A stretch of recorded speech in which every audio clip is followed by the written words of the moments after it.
first time Bill's denied the manager position, he promptly returns to his desk and gets down to the business of working even harder than he has these past 12 years.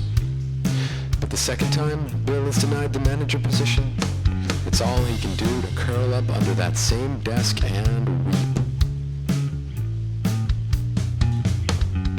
It's important to note that Bill is not the sort of man who cries on anything like a regular basis. In fact, it's been so long since Bill last cried that he has no memory whatsoever of what it's supposed to feel like. Was there always this tightness around the sinuses, this itchiness in the eyes? It's only when Bill wipes his right eye with the back of his left hand that he discovers what's most peculiar about this current crying. There are no tears. Instead, his right tear duct has managed to produce a hard little point of some kind, a tick maybe, or a tine.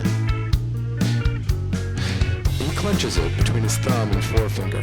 It's difficult to get a grip on the thing, but eventually he manages to begin pulling it off, pulling it out. Because whatever this thing is, it evidently has some length to it, some duration. Bill blinks away the discomfort, but in so doing traps the whatever it is with his eyelid. He gives himself a little pep talk, rolls open his lids, and with a dilating sense of wonder, watches himself pull a $100 bill from his own head.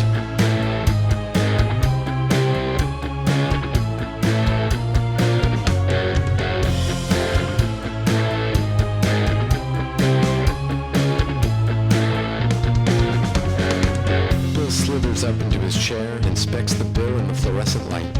By all appearances, it is exactly like a government-issue Benjamin, and eminently spendable. He takes it up to the cafeteria, to be sure, and eats like a manager.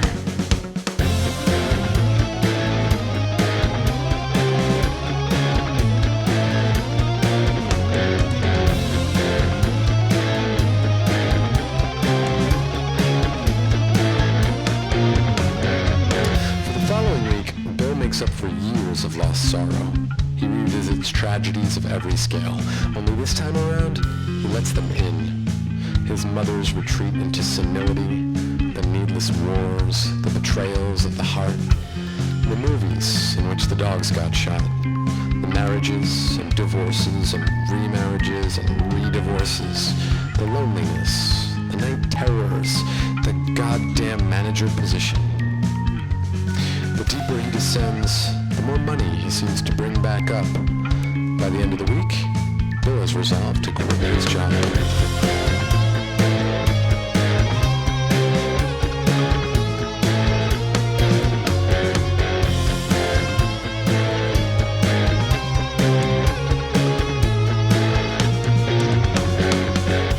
Years pass. Bill makes loads of cash and buys loads of stuff.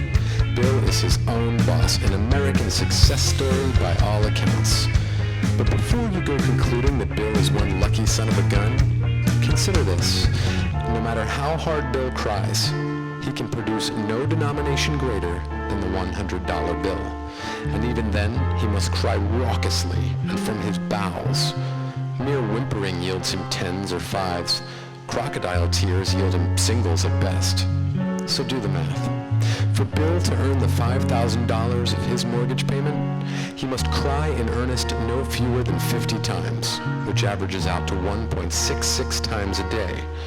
For him to earn the $1 million he has his sights set on, he must plunge himself into abject sorrow not less than 10,000 times.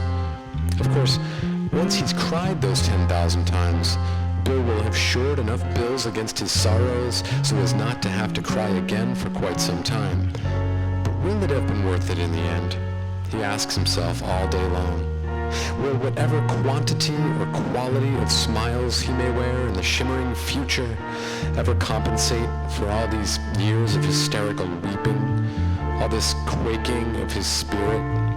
It's not at all clear to him. In fact, nothing is particularly clear to him now that he's got all this money in his eyes.